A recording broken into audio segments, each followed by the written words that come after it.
Saudara Menteri Sosial Juliari Peter Batubara resmi menjadi tersangka korupsi. Artinya sudah ada 2 orang menteri di Kabinet Jokowi Ma'ruf yang terjerat KPK. Benarkah sejak awal sudah ada indikasi bahwa pemberian bansos memang rawan korupsi? Kita bahas bersama mantan Menteri Hukum dan HAM, Hamid Awaludin, serta Ketua DPP PKS Mardani Alisera. Pak Hamid, selamat malam. Assalamualaikum. Pak Mardani, selamat malam. Assalamualaikum. Salam, Mbak Sofi. Selamat malam, Sofi. Pak Mardani, saya ke Pak Hamid dulu ya. Ini sampai ada tetua menteri turun tangan, turun gunung buat memberi penjelasan. Ini pasti sesuatu yang besar. Pak Hamid, kalau kita lihat hari ini yang beredar di media sosial adalah rekaman video pernyataan Gus Dur beberapa tahun yang lalu ketika ditanya kenapa kok membubarkan Kemensos. Katanya karena di situ sudah banyak tikusnya. Ketika ditanya kenapa kok lumbungnya yang dibakar, bukan tikusnya saja yang diburu. Katanya tikusnya sudah menguasai lumbung. Apakah betul bansos di Kementerian Sosial memang sejak zaman kapanpun itu rawan rentan dikorupsi? Ya begini, kenapa ada persepsi itu? Karena namanya bantuan selalu dikaitkan dengan kondisi serba darurat. Maka para penyelenggara negara di sektor ini dengan asumsi kondisi darurat, dia berbuat seolah-olah tidak diawasi. Dan dia berbuat dengan asumsi ini kan darurat, tidak ada ukurannya. Nah itu yang membuat kenapa bantuan sosial selalu rawan sebenarnya. Karena selalu dikaitkan dengan kondisi kedaruratan. Tapi begini Pak Hamid, ini kan kondisinya bukan bencana biasa. Ini bencana yang kemudian multi layer. Bencana kesehatan iya, lalu kemudian beralih ke bencana kemanusiaan juga, ke bencana ekonomi pula. Ini sesuatu yang sebenarnya memengaruhi semua lapisan masyarakat, terutama yang menengah ke bawah. Menurut Anda kenapa kok kira-kira masih ada yang tega untuk mengkorupsi? Nah, ini yang disebut gabungan antara immorality dengan kebodohan yang luar biasa. Kebodohan luar biasa adalah presiden tiap saat mengingatkan. Kedua, KPK tiap saat mengingatkan hati-hati bansos. Toh tetap dilakukan. Dan minggu lalu ada menteri yang ketangkap. Kok tidak dapat pelajaran? Berarti luar biasa ketidakcerdasannya ini untuk memahami apa yang terjadi.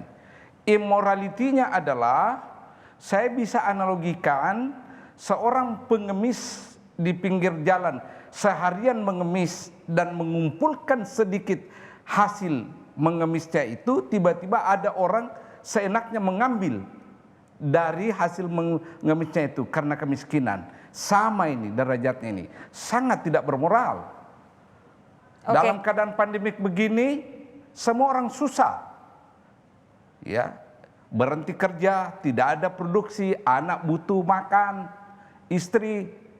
Nah, bagian yang diberikan oleh negara melalui kebijakan presiden yang namanya bansos, itu pun diambil. Jadi orang miskin pun, jatah orang miskin pun, orang yang sedang kelaparan, itu tega diambil. Kan luar biasa immorality-nya ini. Sangat luar biasa. Pak, begini, kalau sejak awal sebenarnya ketika pemerintah sudah akan membagikan bantuan sosial, sudah ada wanti-wanti. Tidak kurang-kurang banyak sekali yang mewanti-wanti. Presiden iya, KPK iya, NGO juga banyak sekali yang mewanti-wanti. Tapi kemudian tetap benar. Bansos ini diserahkan kepada masyarakat. Dalam kondisi ini ada keterlibatan pengadaan barang di situ.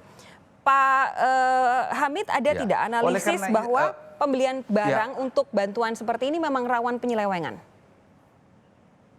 Sangat rawan. Pertama ya, titik rawannya itu adalah standarisasi barang yang dibeli. Katakanlah beras, ya dianggarkan katakanlah 9.000 per liter. Tapi dia dapat beras kualitas KW4, mungkin 6.000 perak, tapi dianggarkan 9.000, itu satu. Begitu juga jenis barang lain. Jangan-jangan misalnya kalau kecap di dalam paket itu, ya ketika dibeli itu tinggal 1 minggu expire. Jadi mungkin harganya 50.000, tapi tinggal seminggu expire, jangan-jangan tinggal 11.000, tapi dianggarkan 50.000. Itu semua kondisi-kondisi ini membuka peluang untuk penyalahgunaan. Oleh karena itu kalau menurut saya, bantuan pemerintah yang sangat baik ini membantu rakyat, jangan lagi dalam bentuk in-kind barang. Kita kembali kepada format bantuan tunai langsung. Bantuan tunai langsung. Kalau dengan data yang Untuk masih menutup acak-acakan seperti saat celah. ini, kita mampu tidak Pak untuk bantuan langsung berupa uang tunai? Ya kenapa tidak? Sistem perbankan kita kan sudah bagus. Bagus. Ya kan? Nah, kedua, kalau bantuan tunai langsung itu menggerakkan ekonomi rakyat di daerah tempat orang yang dia bantu.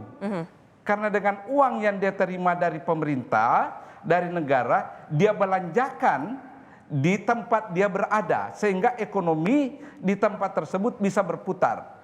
Sementara kalau kita kasih dalam bentuk in-kind barang, itu kan ya yang diuntungkan hanya pengusaha besar. Yang menjadi supplier. Betul. Saya akan beralih ke Pak Mardhani lebih dulu. Pak Mardhani, saat mendengar berita ini tadi kami tahu Anda sempat mencuit di Twitter memberikan apresiasi kepada KPK penetapan 2 Menteri Jokowi sebagai tersangka. Menurut Anda apakah ini sebagai bentuk KPK menunjukkan tajinya atau seperti apa Pak Mardhani? Ya Mbak Sofi, yang pertama tentu ini musibah ya. Karena 2 pekan berturut-turut ya. Saya meminta Pak Jokowi bukan cuma menyatakan sudah mengingatkan, tapi betul-betul perlu mengevaluasi diri ya. Kenapa? Karena 2 pekan berturut-turut Mbak Sofi, ini menunjukkan ada yang salah dalam mekanisme pengawasan. Tidak cuma lisan, tapi harus ada tindakan. The evil is in the detail. Nah karena itu detail bagaimana pengawasan, contoh tadi Pak Hamid sudah benar. Kalau dikatakan Kemensos yang memberikan pengadaan ya sangat besar peluangnya. Kalau kita sederhana Mbak Sofi, kita ke bank atau kita ngurus surat, nggak boleh yang kita ngurus dokumen kita bayar harus ke bank. Jadi ada 2. Nah ini yang belinya pengadaan Kemensos, yang memberikan Kemensos ini sudah salah secara prosedur.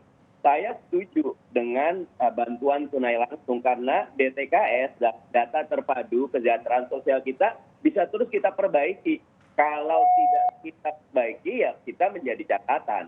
Nah ini musibah yang harus betul-betul dijadikan pelajaran. Apatah lagi, tadi saya dengar ya Pak Nurul Gufron, ini tidak merugikan keuangan negara, tapi sangat merugikan rakyat karena sederhana Mbak Sofi.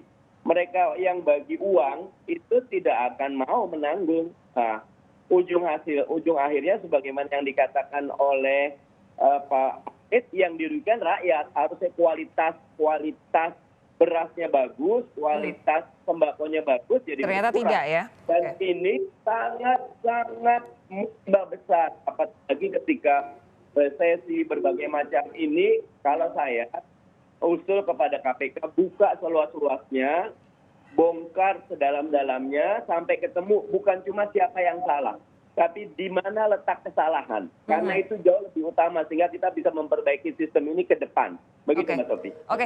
Pak Mardhani, Anda di DPR dari fraksi PKS, kalau tadi Pak Hamid Awaludin menyarankan jangan-jangan sesudah ini bansos itu sebaiknya tunai saja. Pak Mardhani setujukah? Akankah disampaikan kepada pemerintah melalui DPR? Akan dijawab sesaat lagi, saudara. Tetap bersama kami. Sapa Indonesia Malam segera kembali.